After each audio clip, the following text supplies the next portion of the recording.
Illinois Stories is brought to you by the Corporation for Public Broadcasting and by the support of viewers like you. Thank you.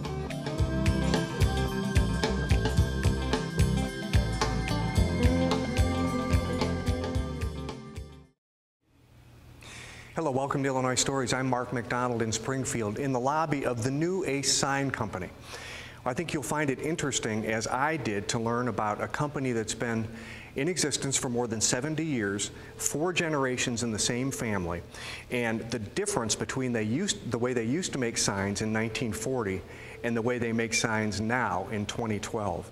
And that they have just moved this facility. They about tripled their square footage. So here's a company that's on the move and it's making state-of-the-art stuff. And it's really interesting, Dennis Bringett, because your great-grandfather, I guess, Horn.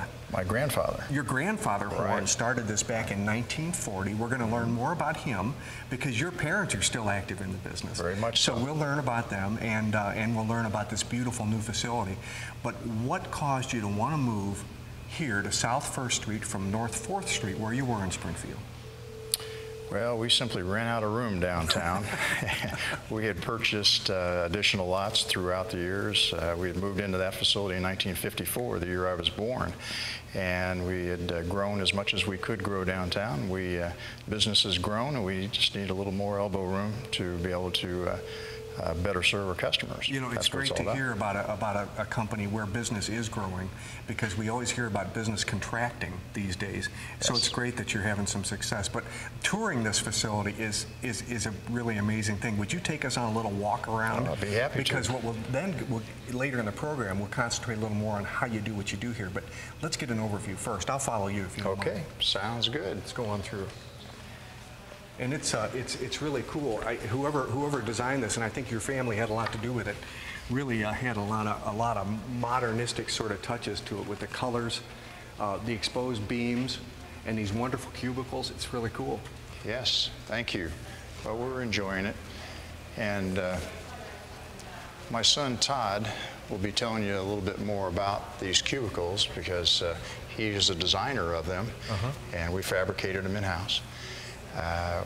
I gave the challenge to our design team to try to do as much that we could show folks what we do in terms of design and fabrication. We wanted to make it more or less a showroom of what we do, as well as a nice work environment for our great folks and associates. Boy, it is really cool. It almost looks like an advertising agency, you know, which of course you are sort of, yes. Right? Let me show you over here, Mark. Oh, okay. This here is a sample room. This is where we have a variety of different products. We make everything from small banners to large internally illuminated or electronic message centers. A lot of different types of materials are used, so this gives us an opportunity to show our customers different materials. They can lay their hands on them too. They can touch them and see what they want to use, exactly, right? Exactly, right, because a lot of these are made of materials that, like this is a high density foam material that we carve. You'll see a Sure, it looks like stainless steel, but it's real light, isn't it? This is palladium leaf that we put on there, actually, like a gold leaf, only it's palladium. And so that's one of our many products. And of course, these are all LED lighted letters that you see here. Down here, yeah. Right. And that sort of takes place of the old neon, doesn't it? Nobody's using neon anymore. Well, it's still around, but not as much as it was at one time. And then we have a couple of conference rooms that we put in. We chose to reuse some of the old letters that we had laying around that we just hate to throw them away. So let's make sculptures and pictures out of them. That's right. We thought we'd make something out of them.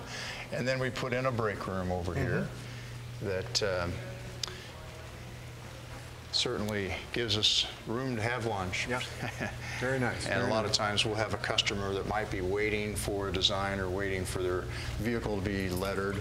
So this gives them a place where they can enjoy. Boy, isn't it nice to have space, Dennis? Oh, yes. Man, because you were crowded where you were. That we were. But now you've got a lot of growing room now. Absolutely. A lot of room to grow. I want to head back toward the production area, if you don't mind. Now, we're going to see these, we're going to see how signs are produced later on in the program, but this gives a good idea of what your new facility looks like. And they're all out there. Well, this was the Sears warehouse at one time, right? So that's why you've got all this wonderful space out there. Right, it was built in 1952. And it has bowstring trusses, 3 barrels. You'll see all the wooden trusses as we go through, which are unique, and they're not built like this anymore. Yeah, no, you wouldn't want to pay what you'd have to pay for warehouse space like this, would you? Craftsmanship is supreme. Okay, back into this area. Now, I want my goal here is to get to that area out there where we see that the work going on. Yes, that's our graphics department. Yeah. It looks like we're going to go back through the swinging door here. We sure can. And I want you also to bring our attention to these storyboards that you've got here, Dennis, while we're heading toward the production area. Yes, what we have is we have an electronic area here which tells our folks the 4 different types of signs. We have exterior signs. These are 4 boards. This is the board you're talking about now? Okay. We put them all together to make what we call a video wall. And we sell this type of LCD screen for interior signage. It's very popular for menu boards or in hospitals or any sort of a public area. They can be controlled through the internet. We do the content management as well if the customer likes. And we also wanted to show it all 4 put together to see what an impressive statement it can make in a lobby area. Yeah, yeah. So these are, as you're standing here, either waiting to do business or whatever, you can look around. And this describes to you what kind of products are available. I notice you do a lot of LED. A lot of these are LEDs. Light emitting diode. That's the new light. That's right. All these that you see are LED jobs that we've done in recent years, and it's a growing part of the market. It's very popular. They work well. They grab the customer's attention and help folks sell their products. Dennis, what goes on out here? This is a graphic production area out here, and we've also displayed some of our collection of old signs that we've collected over the years. Yes, I love the sign collection. And in fact, this is not all of them. We still have quite a few at the old location that we're in the process of moving. But this is a lot of the digital printing goes on in this area, and the vehicle graphics. We do a lot of vehicle wraps now, to where an entire vehicle. It used to be we would letter the doors of the vehicle. Well, now we do more than just the doors. I mean, we can do just the doors. We've seen those buses. You know, you wrap an entire bus, and I think anybody would be fascinated to know the process of that. That is really amazing. It really is an amazing process to watch. Well, listen, you know, I told we're gonna meet your parents. Yes. Because your mom and dad have been working in this business a long time too. Absolutely. So we're going to learn a little about the history of Ace Sign Company. Dennis, thank you. Okay. Thank you. Louise Bringett, we discussed 4 generations just a little bit ago, and actually it was your dad who was generation number 1, right? Right. Franklin Horn.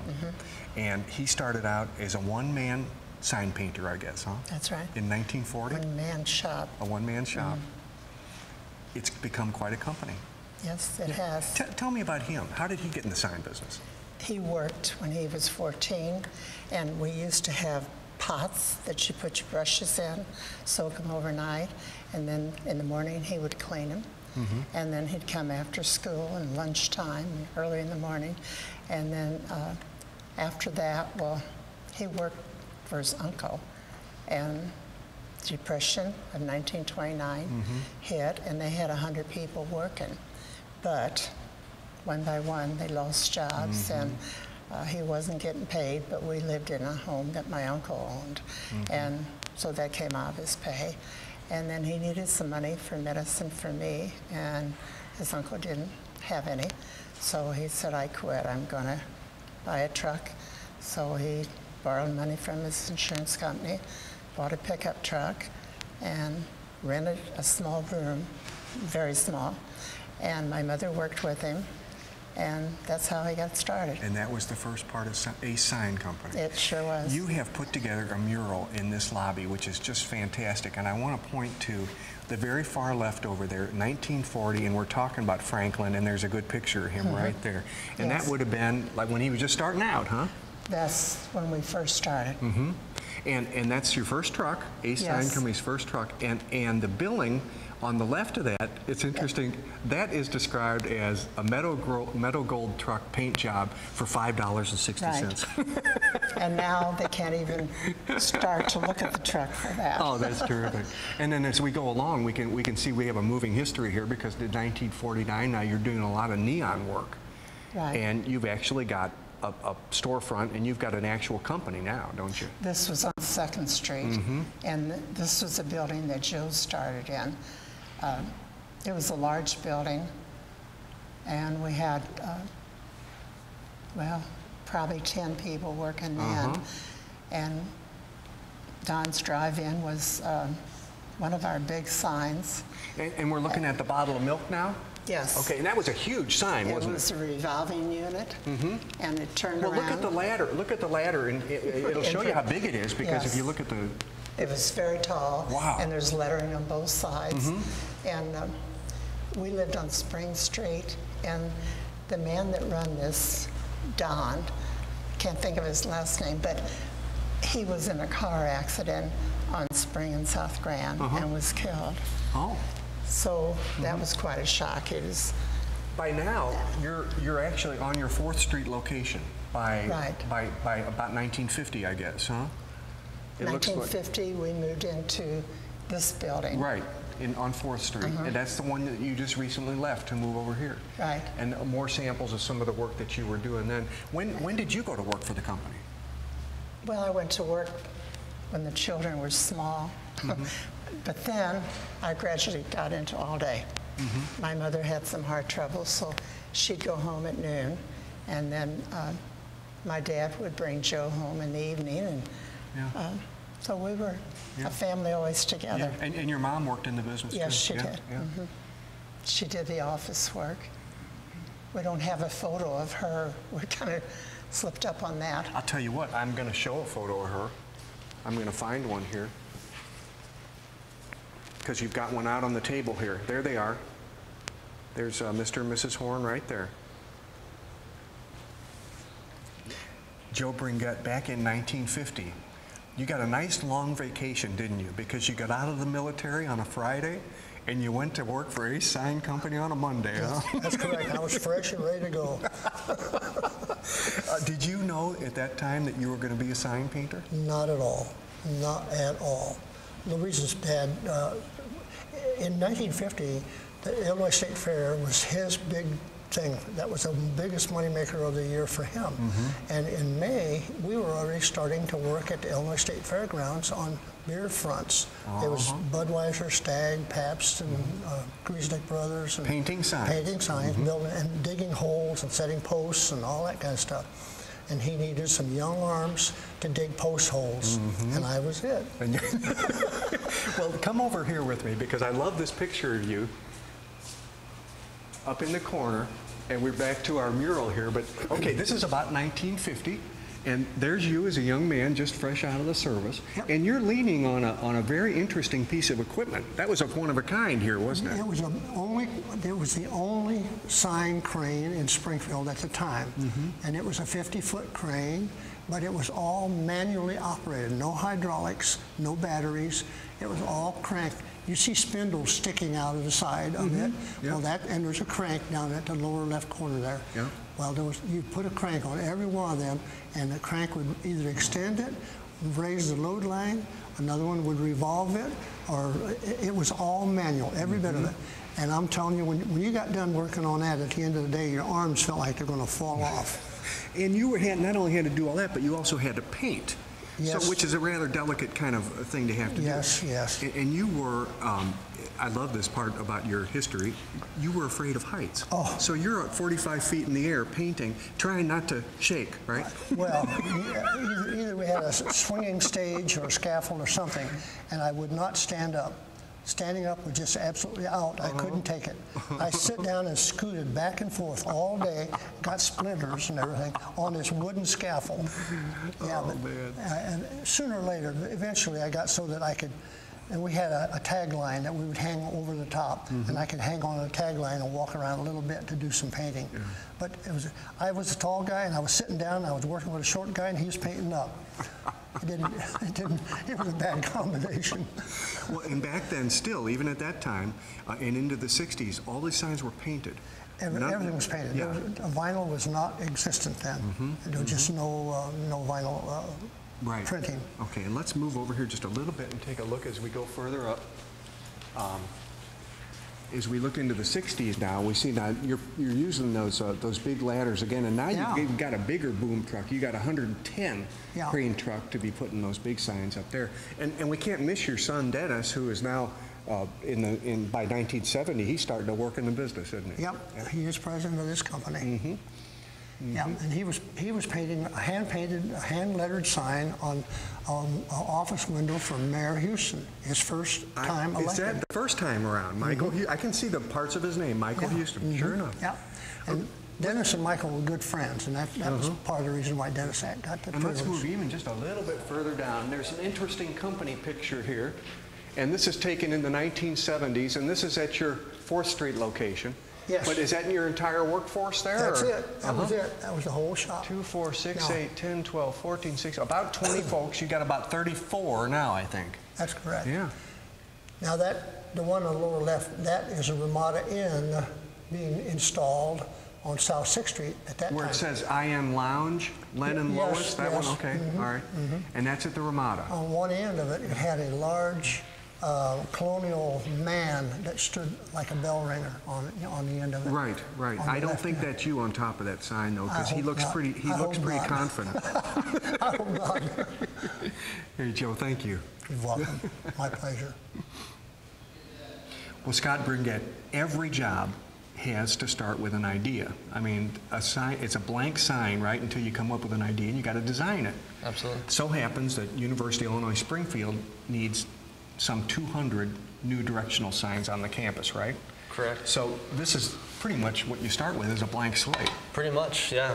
You know, once they come to us with a concept, and this particular project with the vast quantity of signs, it really becomes can become time consuming. But it starts off with the design and really duplicating that and letting people find their way around the campus. So You start with a blank box is what you start Yep, with. And we then you just start building with it. a white screen. So Start building it for us if you would. yeah, absolutely. And so basically, I've set up an artboard to the size of the sign, and then I select the color for the background and do that, and then I can start using some text and just drag that onto there in my white text. And then at this point, you can really add whatever text it might be, Brookins,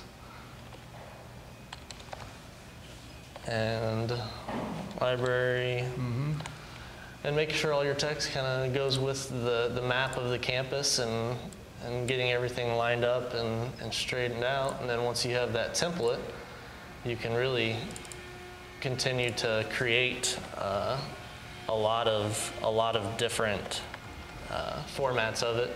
And basically, this particular one will have the mounting devices on the corner, so we can just take a circle device and add those to the corner. There you got your mounting. Fast forward to the finished product, if you Sure. would, because I know you've already got this one designed. So once you work on that, this is kind of put the pretty image behind it and get some details onto it, and then this is what would eventually go to the client. And there's about, I think, over 150 of these types of layouts that were assembled into a packet and reviewed by the university for. And this will be a vinyl cutout. Is that the right way to say it? Correct. This is actually, these were existing signs that have been there for years, and they're showing some age. So what we're actually doing is putting an aluminum. The blue that you see will be an aluminum overlay that will mount to the sign with a standoff mount like you see on the sample. And then that'll actually float off the background. So it gives it a little more of a modern appeal from when they were originally done. And then the lettering is a reflective film. So at night when the headlights hit it, it can be viewed at night as well. Well, thank you. Yeah, you're welcome. Todd, we were just looking at the design process of a vinyl job for UIS. And I guess that's what's going on here, huh? Yes, yeah, this is the vinyl plotting process for UIS. This is a white reflective film that we're using on that sign. At nighttime, the headlights will hit it and it'll light up without the expense of an internally illuminated sign. But right now the machine's going back and forth, actually cutting out the physical shape of the letters, and from here we'll get it prepped and out to the sign. And this knows what to do because the computer was able to send the project to it. Correct. Yeah, that exact same file that you've seen being laid out, that same file has gone all the way through the process and been shown to the customer to make sure that it's exactly what they're after, and then used to actually make the physical signs. Doggone. Okay, so that's doing the letters. Yep. And then over here, this is called a printer, not a plotter, huh? Correct, correct. This is a printer. It's a wide format printer.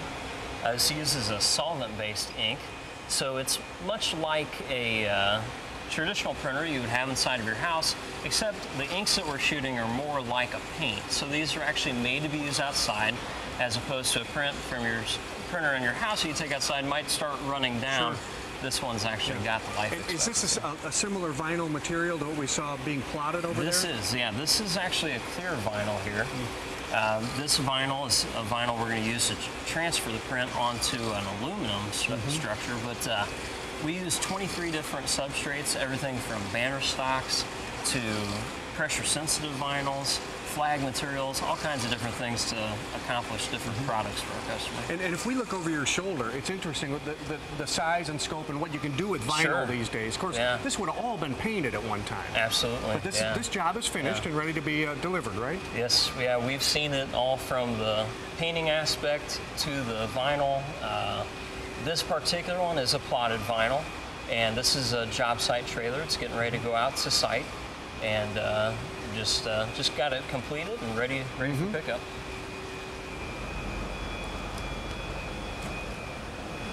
Okay, Todd, we saw the plotting process. Correct. And that sort of cut out the letters, right? And now he's... That's correct. What's he doing now? That cut out the letters, and now he's going through what we call the weeding and peeling process. This is what actually exposes a letter and allows us to get the individual letter to transfer over to the sign. Oh, so after he exposes all these letters here, we're going to go ahead and put a carrier paper onto it. And this carrier paper is what we use to actually transfer all of the letters in one piece over to the sign face. Well, he's pretty fast. He's used that knife before, He's done this a couple hasn't he? times before. Yeah, he's used that knife before. Yeah. That's this process is one of the more cumbersome ones, but this is used to create the cut-out graphics, of course, the plotted graphics like we talked about, that have a little bit more life expectancy than some of the printed options. And what's the purpose of covering it now? The covering is actually just used in the process of transferring the letters over to the sign. So as opposed to individually placing letters onto the sign, this mask is going to adhere to the letters and allow us to pick them up all at one time and apply them to the sign face in one swoop.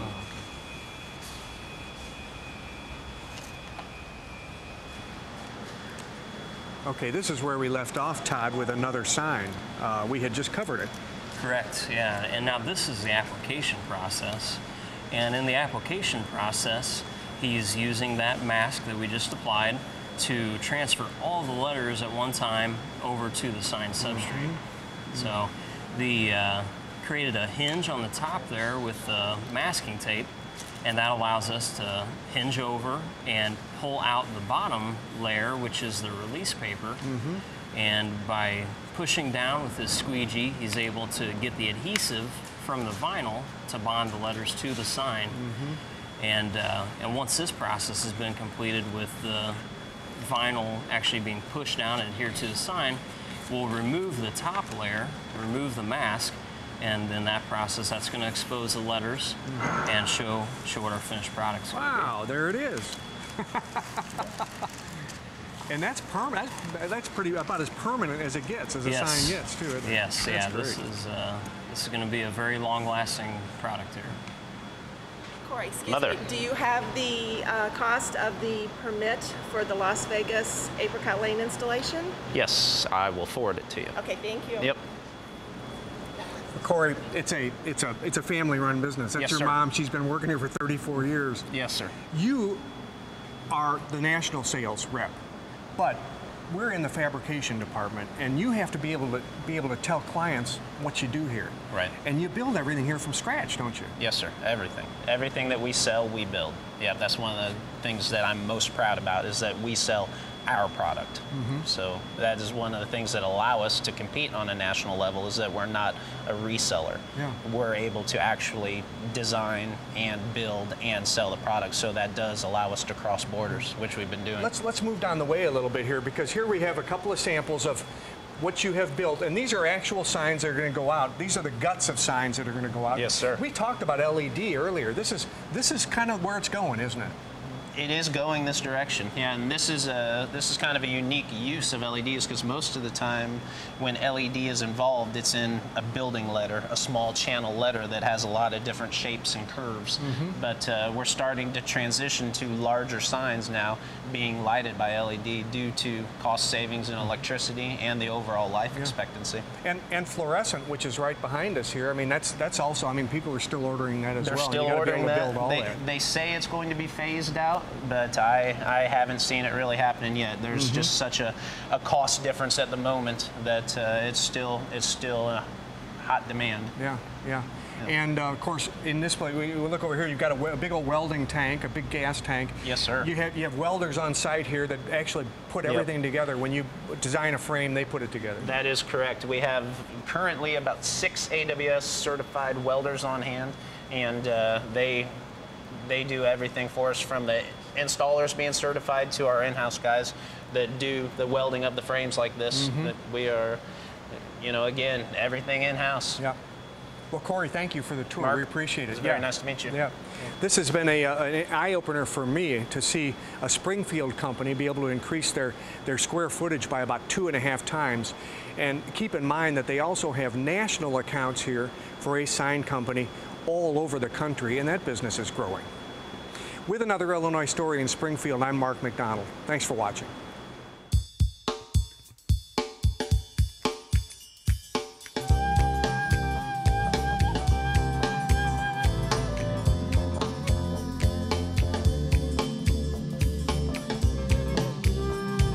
Illinois Stories is brought to you by the Corporation for Public Broadcasting and by the support of viewers like you. Thank you.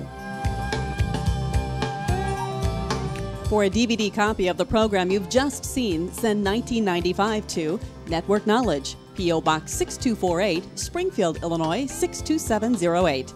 Be sure to include the program name, subject, and when the program aired.